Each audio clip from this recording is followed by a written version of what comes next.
Bom, Mauro, vou dar continuidade ao estudo dirigido do livro Sementes Lúdicas. Agora eu vou fazer perguntas sobre o capítulo Aletheia, o não esquecimento de si. Esse é um capítulo que você fala muito sobre o campo terapêutico, sobre as suas preocupações com o campo terapêutico, né? Sobre como você entende terapia e a importância de não ser um campo de compensação. Se faz muitas reflexões sobre esse campo. Eu queria te perguntar como você percebe a importância do trabalho proposto para o Aletheia? Como é a proposição e como ela enriquece esse pensamento curativo?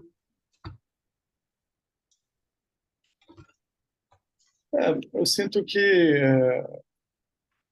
enfim, o pensamento sobre a cura é muito antigo, na verdade, né? Porque ele está bem caracterizado, ou bem associado ao pensamento do próprio cuidado, né? O que caracteriza o cuidar, né? Eu acredito que todo tempo, toda geração, né, precisa fazer uma dobra sobre suas próprias questões. Existem tendências que são próprias da nossa cultura de consciência, né, que caracterizam a formação do sujeito do nosso momento, né? A gente vive um momento onde existe uma tendência narcísica, né, que constitui isso que nós chamamos de um sujeito. Então, eu sinto que também você precisa de terapias que abordem, né, o papel desse narcisismo, né, o seu preço, né, como isso de uma certa forma consome a gente, ou intermedia as nossas relações, determina o nosso destino, articula o nosso convívio, né, para de uma certa forma articular algum nível de responsabilização dos indivíduos perante a sua própria vida, né? Então, eu sinto que a proposta do LT é especialmente pautada numa produção de um senso de responsabilidade, né? A gente agrava a consciência, né? Eu percebo muito consciência enquanto um senso de participação que no LT vai sendo agravado, na medida em que vai tendo, né, enquanto articulações do esforço do cuidado, diversas camadas que na cultura de consciência ocidental foram sendo cada vez mais esquecidas e abandonadas, né? A principal delas é o próprio corpo e sua centralidade, né? O que seria no contexto até os fluxos de animação, a gente vê olha até a vida enquanto uma articulação palpável, né? Esses fluxos de vitalidade de uma certa forma nos instituindo enquanto presença e sendo convocados para participarem da nossa condução por meio da expressão, da escolha, do cuidado, né? O foco central do Aleté é a recuperação do corpo, né? Enquanto um agente central, né? Do que seria a instituição da nossa presença e o articulador da nossa possibilidade. Eu vejo muito a cura sendo necessária enquanto uma recondução da consciência, uma espécie de amor à possibilidade, né? De navegar, se conduzir no mérito da possibilidade. Eu percebo que no nosso tempo a gente é muito pautado por idealizações, né? Conversando e até mesmo estudando pesquisadores da área da cura esse ponto, né, de que, por exemplo, o Freud ele emergiu muito no seu pensamento e pesquisa numa época que seria uma espécie de um sujeito pautado pelo ético, né? O nosso sujeito é mais pautado pelo mito do narciso, né? Isso de fato aconteceu e é uma coisa em amplo diálogo no campo terapêutico. Então é necessário também endereçar, né, isso que nos conduziu a esse narcisismo, a essa hipersubjetividade, né? É, e uma espécie de, como é que eu diria isso? Alienação da realidade do outro, né? Que no fundo acaba sendo uma das consequências do narcisismo. Então eu sinto que a proposta do LT é bem pertinente porque a gente que experimenta, é bem necessária em vários sujeitos que nos constituem, né? No LT a gente não trabalha para o eu, o LT não é uma terapia que privilegia o eu, né? A gente articula a consciência no que seria a simultaneidade de vários sujeitos operando, né, na distribuição de carga desses sujeitos, né, produzindo uma espécie de experiência de justiça, né? Eu sinto que isso é necessário, né? Para de uma certa forma, né, evidenciar também uma problemática maior, que é uma espécie de alienação de temporalidades maiores, né? Quando você pensa a consciência, você precisa também articular como a gente habita a nossa situação, seriam investimentos afetivos e esforços em múltiplas temporalidades. No nosso tempo, esse sujeito narcísico ele é muito imediatista, né? Muito prazer imediato, né? O que caracterizava, né, o sujeito mais tratado pelo Édipo era uma maior disponibilidade para o sacrifício, que seja a papel da culpa, né, que hoje em dia está bastante abandonado, é raro encontrar pessoas disponíveis a Cuba, né? Mas cumpria um papel muito importante na nossa socialização. A Cuba era um articulador saudável da nossa socialização, porque era uma maneira de distribuir os pesos, né, os preços, né, de não poder ser a intensidade constante, né, dos impulsos, porque de fato isso inviabiliza uma sociedade, né? Então eu sinto que o Aleté ele é uma proposta muito interessante para o nosso tempo, porque exatamente ele conjuga um indivíduo a se produzir com responsabilidade, não só na relação com os fluxos de sua intimidade, a vida que se institui na presença, mas também atrelado ao processo você tem uma espécie de vinculação ética, né? Que contempla o papel do outro, o direito de ser do outro, que convoca a celebrar as diferenças, né? A gente percebe a individualidade quanto aquilo que se produz no âmbito das diferenças. Então, são muitos os aspectos do Aletec que, na minha visão, são necessários e interessantes para esse grande enredo, esses múltiplos enredos que se instituem no nosso tempo, na produção da nossa própria individualidade.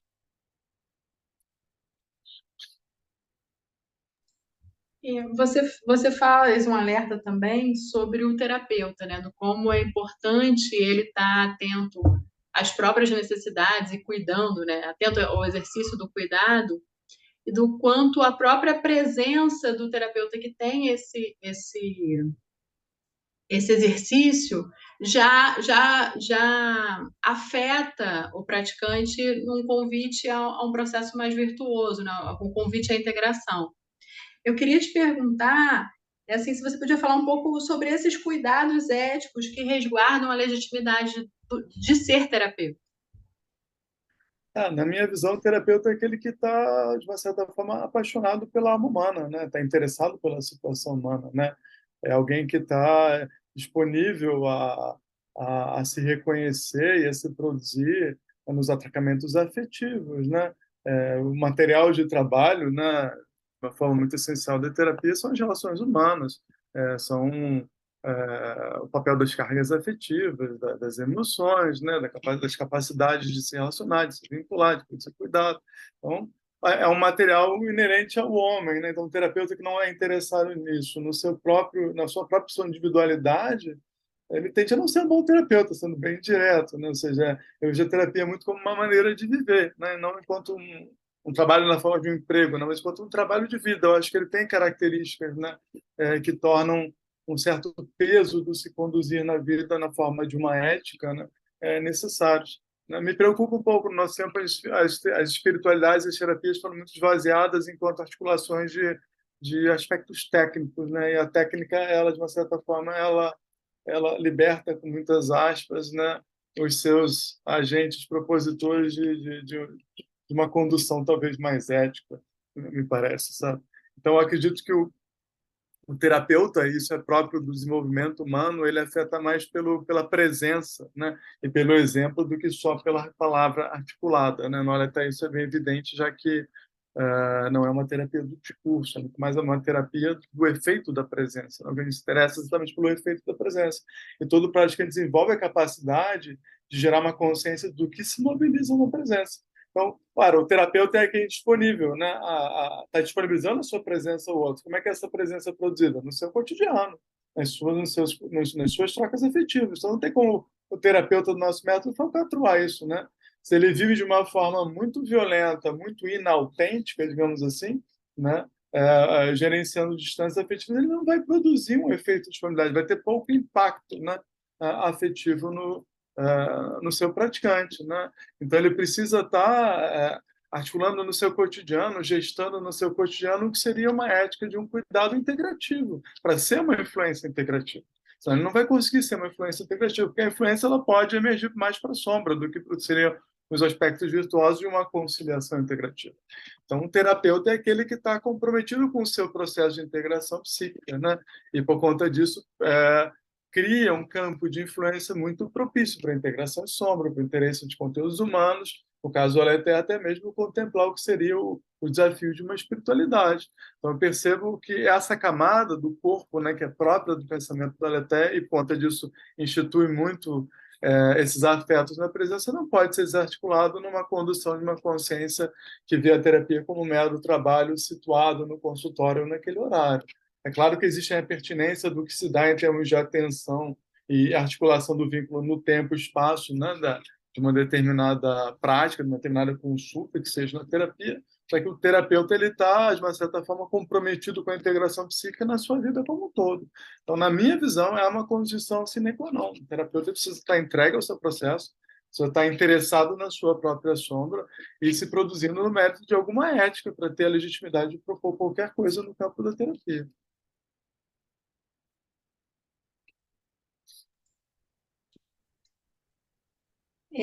Você fala um pouco sobre o impacto dos diagnósticos, né? E eu queria te perguntar se você podia falar um pouco sobre como você percebeu no seu próprio trabalho mesmo, com os praticantes que você atende, que você acompanha, o impacto do diagnóstico, dos rótulos, né, dos nomes de doenças no processo deles. Uma das questões do nosso tempo é um excesso, né, de problematização do humano, problematização da psique por conta de uma espécie de lógica de eficiência, né, que se impõe sobre nós, né? A nossa produção de valor ela está muito articulada numa escravidão de uma hiperatividade, de uma eficiência, né, na produção de valor do trabalho, né? E também nós somos muito escravos da beleza, na articulação de sua autoimagem, né? Isso gerou uma série de problemas. Na verdade, é um adensamento de problemas que já são gestados no Ocidente há bastante tempo, né?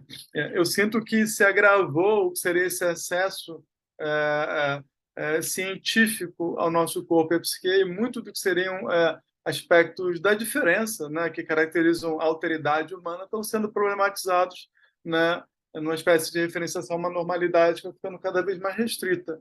E eu, na verdade, essa maneira de olhar o humano e de abordar a psique, eu discordo bastante. Ela coloca muito do que seriam aspectos sombrios que são manejáveis, né, e que podem ser tolerados e admitidos, né, uma determinada individualidade já beirando o campo da doença. E isso está estreitando muito, né, e tornando algo muito. A normalidade está ficando um bem muito raro, quase que inalcançável para muitas pessoas. Então, acho que muita coisa que é característica humana está entrando no contexto da doença por conta de uma articulação que eu não considero amorosa, né, em relação a isso que constitui a vastidão da nossa humanidade.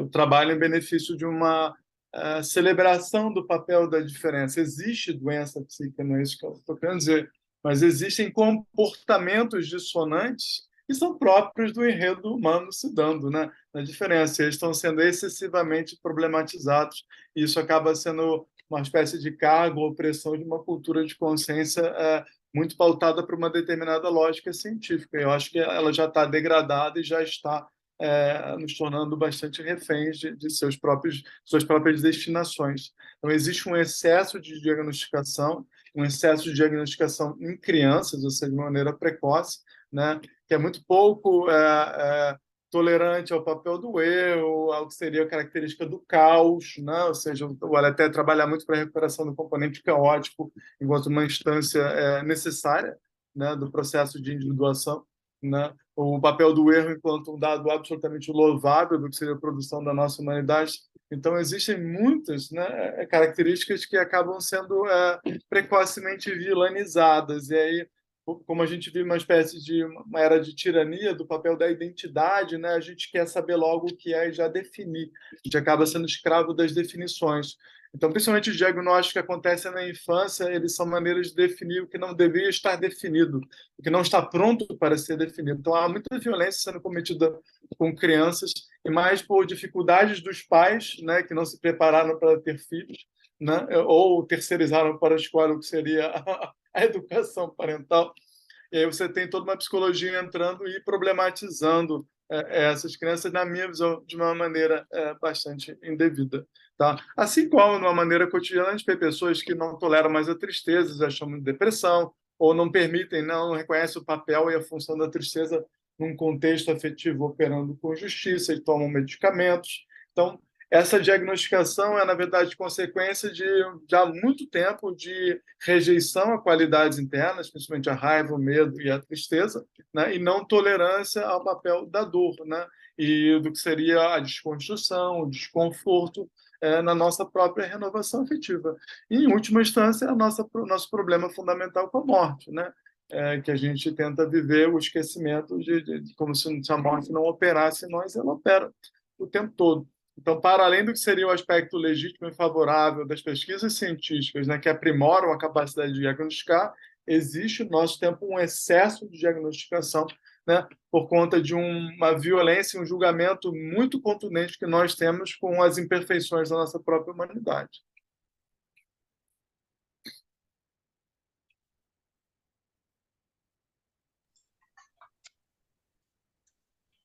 Você fala um pouquinho também numa tendência nossa a censurar a linguagem, né? E como se a gente estivesse buscando censuras de algumas palavras e para que de alguma forma isso alcançasse um bom convívio entre a gente. E você fala que você não acredita que essa censura à linguagem seja o caminho adequado para alcançar esse bom convívio.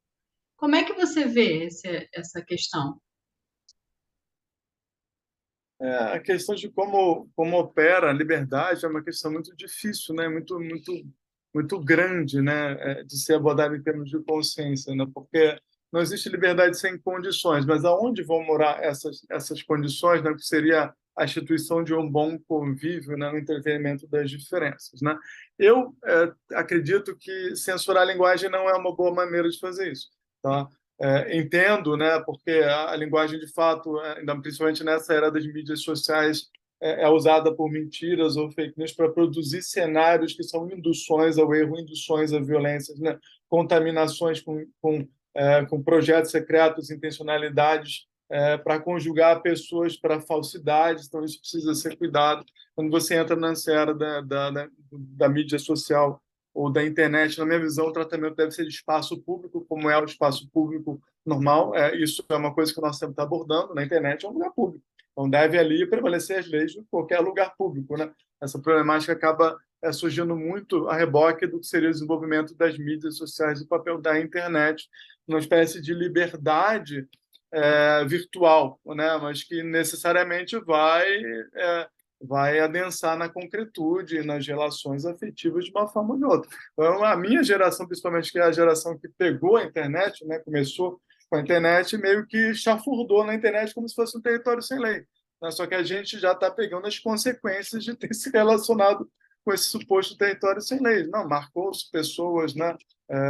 E, de fato, se instituiu uma realidade um pouco distópica, né? Você tem várias narrativas em ficções, em filmes sobre distopia, e se valendo muito desse cenário, né, ligado ao problema do mundo das virtualidades ou da hipersubjetividade. A gente tem uma era de hipersubjetividade, né, o que é uma subjetividade injusta, excessiva, e que, sim, quando se vale da linguagem em sua articulação comunicativa, porque a linguagem não é só comunicação, acaba sendo muito violenta no que seria a capacidade de reconhecer o impacto no outro, né? Quando você pensa o cuidado em termos humanos, ele não é só o cuidado consigo, ele também é o cuidado para com os seus vínculos. Agora, censurar a palavra, na minha visão, não é uma boa estratégia. É uma estratégia que, na verdade, é algo que parece fácil, mas não cumpre, de fato, seu trabalho, porque a palavra mal bem expressa uma dimensão afetiva, né? Isso precisa ser lidado nesse lugar afetivo prévio, na boa relação com as emoções, na capacidade de reconhecer a realidade do outro. Então, é muito maior, né, do que você meramente cercear uma palavra, mas sim fazer o caminho, né, daquilo que a palavra endereça em termos de violências já muito enraizadas em nós, preconceitos muito enraizados em nós, seja no campo do racismo, da misoginia, muita violência com o feminino. Esses problemas nos caracterizam enquanto seres humanos e sociedade. A gente precisa olhar para isso com a grandiosidade que isso tem, não como meramente tirar, né, vilanizar o surgimento de uma palavra, né? Então, na minha visão, não, de fato, se você quer endereçar isso, não é censurando a palavra que vai se fazer alguma coisa que preste, sendo bem honesto. É necessário endereçar esses padrões muito antigos, né, de opressão, esses padrões muito antigos, né, de violência, né, para com certos agentes sociais, né, que estão bem caracterizados na nossa cultura de consciência, só não vê quem não quer, né? Então, eu sou contra você licenciar o discurso. Eu acho que é mais interessante, numa solução mais longeva e eficaz, você permite que o discurso venha à tona, as repercussões venham à tona e se enderece à realidade de responsabilidade dos agentes que articularam um determinado discurso. A minha visão é o sentido da responsabilidade, mas toda a palavra, na minha visão, é inocente, ela carrega uma história, e a história é essa que foi. Você não pode fingir que não é, porque também você tem uma censura de palavras por conta do seu surgimento em termos de conotação histórica. Eu sou absolutamente contra disso. Tudo tem uma história e a história nem sempre é uma coisa bonitinha. Então, fingir que a história não foi essa, até mesmo da produção e articulação de uma palavra, eu sou contra. A gente pode ressignificar, né? Pode agregar capítulos a essa história e essa palavra agora se engrandecer em termos de significados. Isso me parece mais amoroso, mais interessante do que você ficar tentando apagar os resquícios da nossa violência. O ser humano ele é muito violento, ele se comunica com muita violência. Então, acho que, na verdade, você cercear a palavra é fazer isso emergir em outras coisas, sejam inconscientes ou projetivas nas relações, o que pode gerar um dano muito maior, na verdade.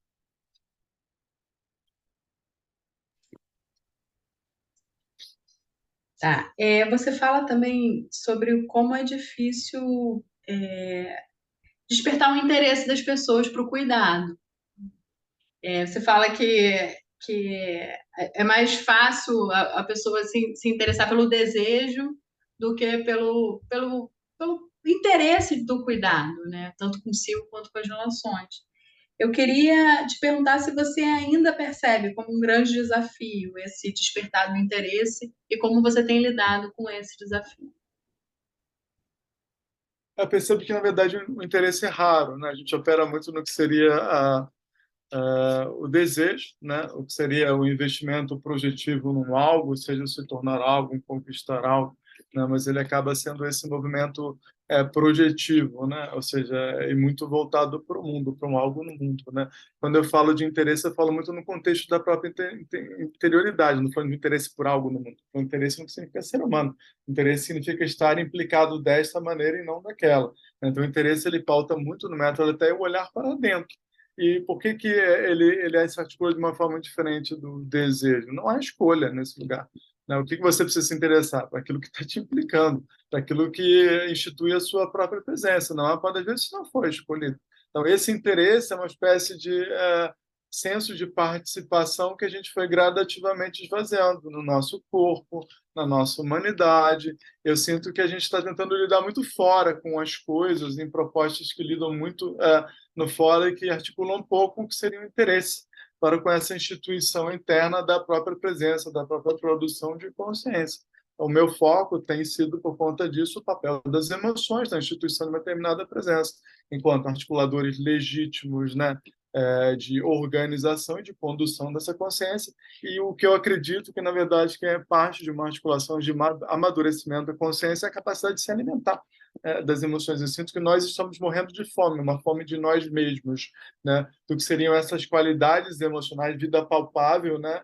Instituindo a nossa presença, só que a nossa consciência está evadida, né? Está muito projetada em algo no mundo que precisa ser conquistado no mérito de um determinado esforço, vinculação, muito o que seria o poder do eu na articulação de sua individualidade, mas com grandes perdas para essa enormidade, né, que é o corpo, assim, esse sábio extremamente antigo, né, que nos conduz, que dá suporte ao próprio corpo. Então, muitas perdas, né, foram sendo acumuladas nessa espécie de exaltação, né, isso é próprio da nossa cultura de consciência, o que seria a liberdade de consumo, né, e muito da nossa individualidade está operando no que seria a liberdade de consumo, né. Isso foi uma espécie de também agravamento da nossa cultura de consciência do mundo contemporâneo vem também, né, de uma certa forma associado ao problema do narcisismo, né, porque é desmedido, né, de uma certa forma é inflado, né, inflacionado,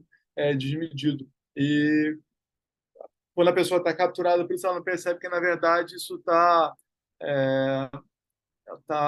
produzindo muitas dívidas, né? É o que se chama, na verdade, o nosso tempo de sociedade de crédito, né? E não de poupança, né? O que era o que caracterizava o Édipo, por exemplo. Ou seja, a gente hoje em dia vive endividado, né? A gente vive de uma forma desmedida. o que caracteriza a consciência humana é um estado sacrificial. Então, eu vou ter menos satisfação agora, vou sacrificar meu prazer para ter uma satisfação maior na frente. Isso seria o aspecto mais antigo da nossa consciência. E isso meio que a gente implodiu no nosso tempo. A gente quer agora e quer o mais rápido possível, mais prazeroso nesse momento. Então, novamente, isso é um esvaziamento de outras temporalidades, né? De concepção da produção de si mesmo e articulação do esforço, né? E isso está deixando legados terríveis de destruição e desatenção, até mesmo no que significaria, né, no contexto da diagnosticação, a ausência dos pais na articulação da educação dos próprios filhos, né? Porque os pais são os intermediários do amor e do medo. E a criança humana ela precisa ser preservada, né? Quando ela não é, de fato, ela vai ter influxos de extrema intensidade prematuramente. Ela pode ser é, prematuramente erotizada, por exemplo, né? E sei lá, hoje em dia você vê criança com isso aqui na mão, né? E você fala, caramba, né? Será que isso é algum espaço público, novamente, né? Acesso à internet é um lugar público. Será que a criança está preparada para dialogar com o que ela encontra? A gente conhece inúmeros casos, né, de crianças que foram indevidamente mobilizadas por esse espaço público, né? E isso é, de uma certa forma, uma espécie de consequência de um direito ao hedonismo, né, que todos nós instituímos. E o hedonismo é uma coisa maravilhosa, ele é livre de esforço, ele é como se fosse um enredo meramente prazeroso. E isso está nos adoecendo. Na minha visão, isso de fato está nos adoecendo. Qual era a pergunta novamente? Você pode repetir para mim? Era sobre despertar um interesse, o desafio de despertar um interesse. Então, o interesse é problemático, né? Porque como ele não é por uma coisa, ele é por você mesmo, né? Enquanto dobra terapêutica, ele envolve você revisitar as suas estruturas afetivas, né? Que seriam as experiências que te constituem. E as experiências que te constituem foram todas aquelas prazerosas, dolorosas, né? Escolhidas, acontecidas, né? O que você encontra no interesse é que muito te constitui e aconteceu, te foi imposto, não foi escolhido por você, né? E aí você integra isso muito mais por um senso de participação, né, do que uma capacidade de determinar. E esse senso de participação, novamente, é o que está esvaziado pela nossa cultura de consciência. Ele foi amplamente esvaziado. Então, o interesse é por aquilo que te constitui, né, e, de uma certa forma, por aquilo que te aconteceu, né, desde as camadas que são mais articuladas pelo afeto pessoal até aquelas que são próprias do corpo e sua humanidade, né? E aí você vai para um problema mais grave, que vai ser uma concepção de espírito da proposta do Aleté, que seria uma espécie de dobra conciliatória com a situação humana, né? Principalmente com aquilo que é mais grave nessa situação, que é o problema da morte. Então, interessar uma pessoa é interessá-la por sua situação. E a nossa situação é de ofertados pela vida ao desconhecido. Então, o que o interesse faz? O que o interesse traz e por que ele é tão difícil? O interesse traz desencantamento das ilusões de poder pessoal. É esperado que quem desenvolveu um interesse pelo corpo, pela situação humana, vai ter um desencantamento na sua pretensão divina de poder individual, digamos assim, né? E isso é muito difícil. É muito difícil você conseguir pessoas que, como é que eu vou falar isso, né? Que tenham a coragem de assimilar aspectos de sombra de sujeitos maiores do que o eu. A maior parte das pessoas vai ficar vivendo o enredo do próprio eu, vai ficar oscilando entre estar interessado pela sombra ou estar compensando esse plano. São raríssimas as pessoas que dão um passo para eu vou assumir o compromisso de me encarregar de um problema maior do que o meu eu e minha individualidade. Sendo bem honesto, é muito difícil conseguir pessoas que se interessem por essa outra parcela. Então, só que isso, em termos de um processo espiritual, ou seja, que transcende a terapia, no caso até, é muito problemático, né? Porque é o que sustenta os sujeitos maiores. Então, esses sujeitos eles vivem sempre regredindo para o que seria uma mera articulação do direito de um indivíduo de curar a si mesmo. Então, eu vejo muito isso enquanto uma problemática do nosso método. Nosso método é bem presente no nosso método.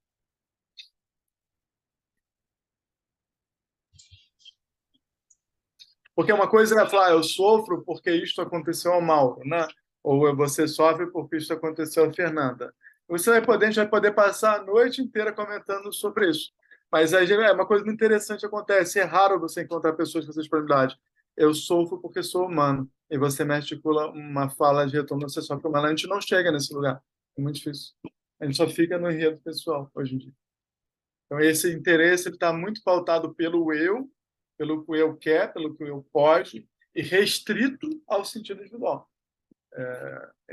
Isso, assim, é depois de muito suar conseguir que uma pessoa faça isso, né? Porque sai das evasões.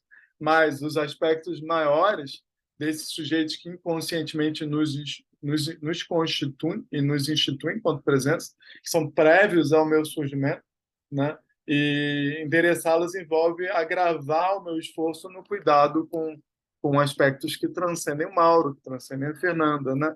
Agora, eu sinto que isso é uma pedra necessária no caminho espiritual. Para a Aletheia, por conta disso, não pode ser simplesmente deixá-los de lado. Entende? Entendo. Isso é relacional e um mergulho interno. Sim, sim. Né? Porque, principalmente no caso do Aletheia, né, o que a gente faz é aprofundar a consciência no próprio corpo, nessa sabedoria inconsciente que produziu o nosso corpo. Né? E ela é muito grande, ela é muito antiga, novamente. E ela não pauta só o meu eu falo muito isso. Né? O corpo não é propriedade do eu. Não. Então, o corpo está servindo ao eu, produção de individualidade, ele serve a família, ele serve a natureza. Né? São contextos muito maiores de dimensionamento afetivo com os quais o corpo se encontra vinculado. E se uma pessoa tiver interesse em si mesma não é igual a eu, si mesma é um conjunto de sujeitos que me constituem, ela não tem como habitar isso se ela não se comprometer com esforços maiores. É impossível. Então, às vezes, há uma discrepância. A pessoa só fica interessada naquilo que vai emergir diretamente enquanto poder pessoal e não consegue ir muito além do que seria o interesse, né, na produção do mútuo benefício que seja, que já é o mínimo, né, que isso já transparece para os aspectos relacionados na forma de uma admissão de conduta ética. Isso já é algo muito necessário de ser recuperado no centro.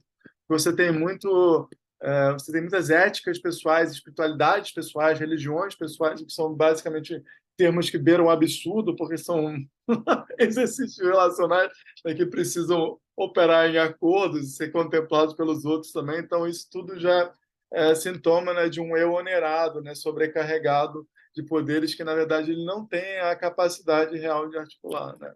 Então, isso institui, na verdade, pessoas muito excessivas, pessoas muito abusivas o tempo todo, né? E que vão, por conta disso, se enredando novamente, insistentemente, nas mesmas questões pessoais, porque é a ilusão de que só se vive para si mesmo em benefício de sua individualidade. Isso, na minha visão, é a grande noia do nosso tempo. Né? Eu digo muito que eu não trabalho para essa lógica individual. Não dá para considerar meramente a sua individualidade enquanto sentido. Precisa conceber sentidos que operam para além do regimento da sua individualidade. Senão fica muito complicado. A gente cria um mundo quase que impossível. Né?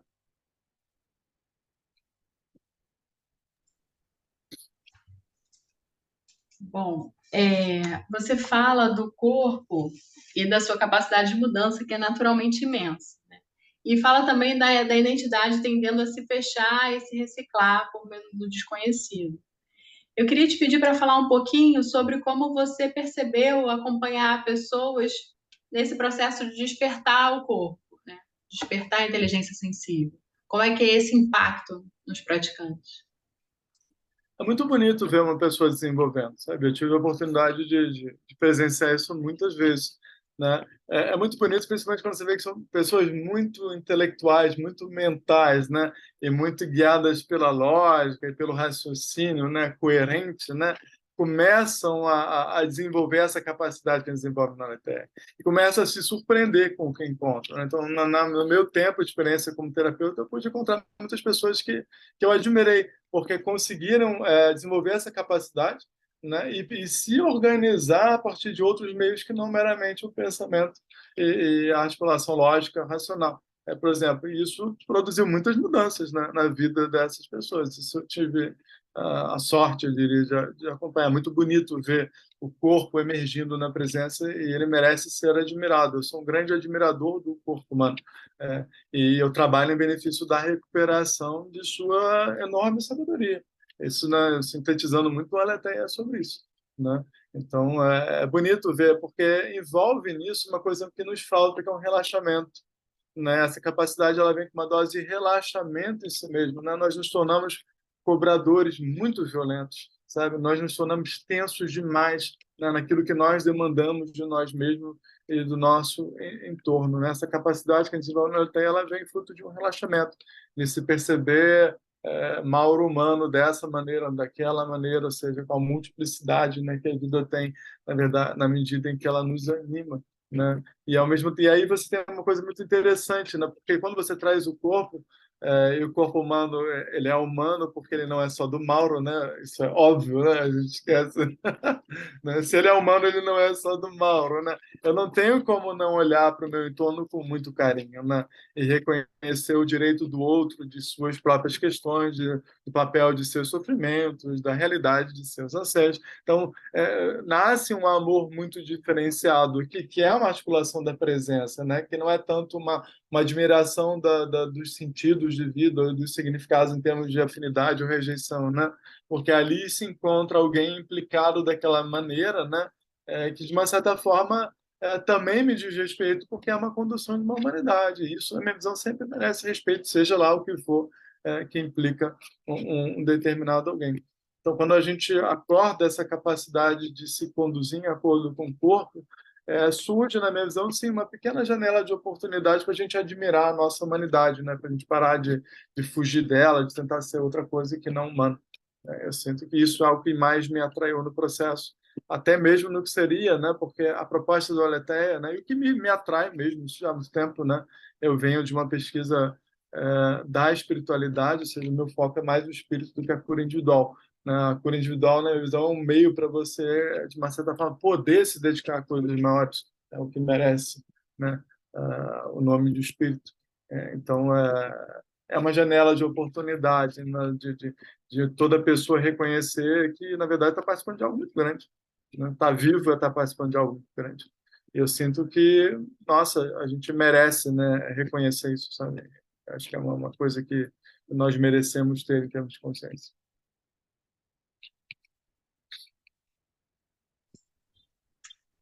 Para finalizar esse capítulo, eu queria que a gente falasse um pouquinho sobre o significado da palavra aletheia, né?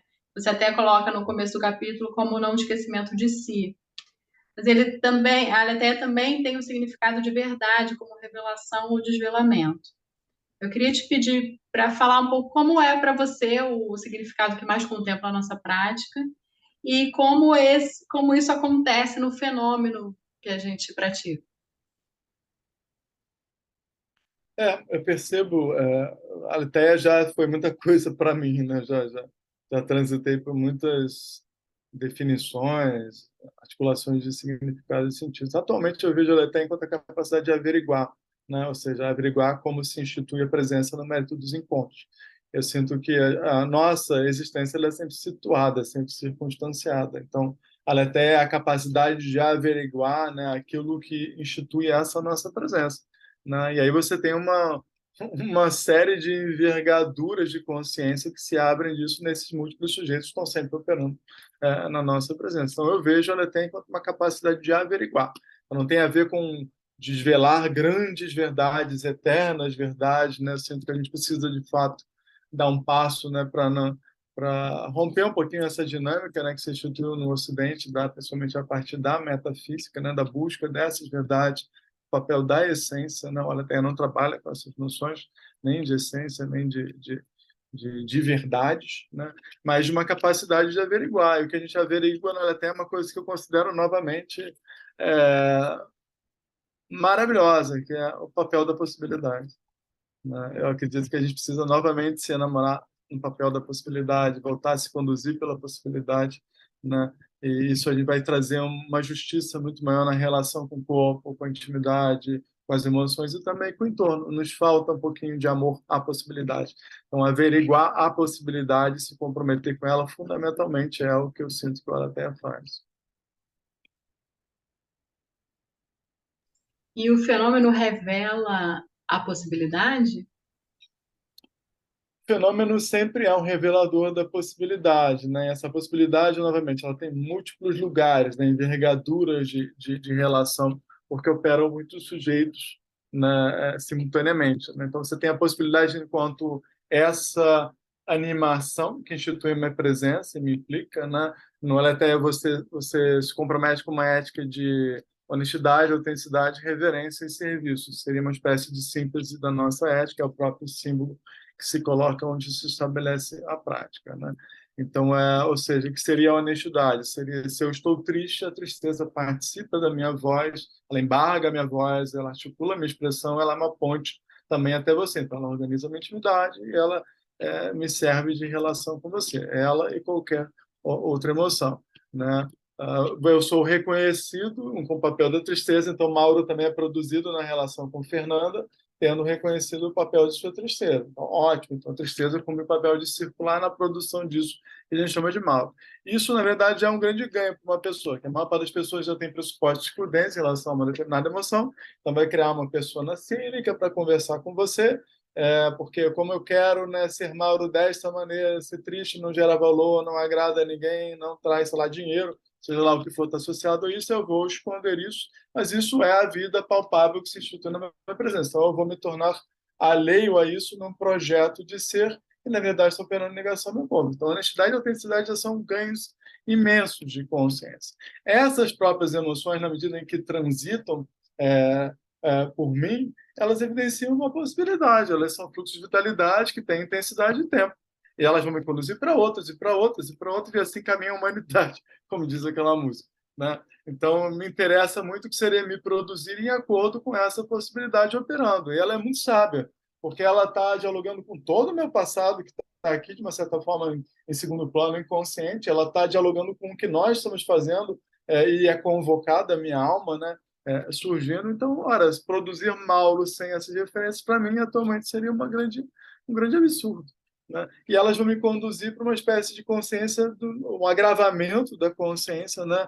Para o que seria a enormidade do que é estar vivo. As emoções são os agentes que guiam uma pessoa com segurança à própria profundidade. As ideias não têm essa capacidade, não. Sabe? Então, aí você abre o campo da reverência, que é uma dobra muito mais agravada, né, de origem, né, não só do Mauro, mas aí sim de uma ancestralidade inconsciente a qual o Mauro não presenciou. E algumas notícias eu tenho disso no contexto das histórias, mas em grande parte isso é a instituição do meu inconsciente, né? A gente chama de inconsciente que os antigos chamavam de ancestralidade. E aí sim, desse lugar, habitando essa profundidade, eu posso, de fato, me disponibilizar para um pensamento, para uma ousadia criativa maior, que, por exemplo, contempla o problema do espírito. Então, a ética da Aletheia toda é pensada, né, para aprofundar uma consciência em si mesma e articular um maior compromisso com o entorno. Então, é sempre o sentido da disponibilidade. Agora, é sempre o sentido integrativo e conciliatório. Então, eu vou me disponibilizar através de todas as formas de animação que instituem a minha humanidade. Obviamente, sempre através de um exercício de cuidado. É assim que a gente reconhece. Então, sim, o fenômeno está sempre comunicando possibilidades, né? Não, tanto no âmbito da relação de um consigo mesmo, fazer foro íntimo, quanto na relação de um com o outro. E o possível, ele tem que articular todas essas camadas, né? Só uma criança tem direito a sentir raiva e a agir com a intensidade da raiva sem considerar o outro. E, obviamente, não é isso que a gente propõe. Então, todas essas articulações, né, vão, de uma certa forma, gerenciar as permissões, o que seria um encaminhamento amadurecido de um determinado fluxo ou possibilidade, né, para instituir um convívio que contempla alguma sorte de harmonia, né? Agora, na até a gente não tem uma idealização dessa harmonia, a gente não trabalha com higiene, né, de aspectos humanos e a gente não uniformiza as pessoas num sentido idealizado. E isso faz com que emerge no nosso convívio uma boa dose de caos. E esse caos ele é necessário para você respeitar as diferenças. Então, só que isso é complicado, porque a maior parte das pessoas quer se encontrar, né? O que seria, né, uma alegoria de uma espiritualidade? Vamos nos encontrar para nos sentir muito bem. Só que para o Aletheia isso significa inibir uma série de potenciais humanos que merecem ser articuladores é, de uma espiritualidade, né, que não está previamente articulada e decidida. Então, esse é o desafio colocado na Aletheia. O desafio espiritual da Aletheia é dessa ordem, né? É conciliatório com o humano na medida em que se institui o convívio. Que convívio? Aqueles atracados no âmbito daquela prática. Não são qualquer pessoa, são aquelas pessoas atracadas no esforço daquela prática. Novamente, circunstanciado, né? É sempre dessa maneira. Então, as possibilidades vão emergindo para várias camadas da qualidade emocional interna, do cuidado necessário para dialogar com o outro, e que seria a assimilação de um propósito. Isso também vai mover, né, a minha possibilidade. O que a gente precisa dimensionar uma abertura. Eu trabalho em benefício da abertura do indivíduo, não do fechamento dele. A abertura do indivíduo para o entorno, a abertura do indivíduo para ser atravessado pelos outros, a abertura do indivíduo para ser atravessado pela diferença, pelo desconhecido, a abertura do indivíduo para morrer.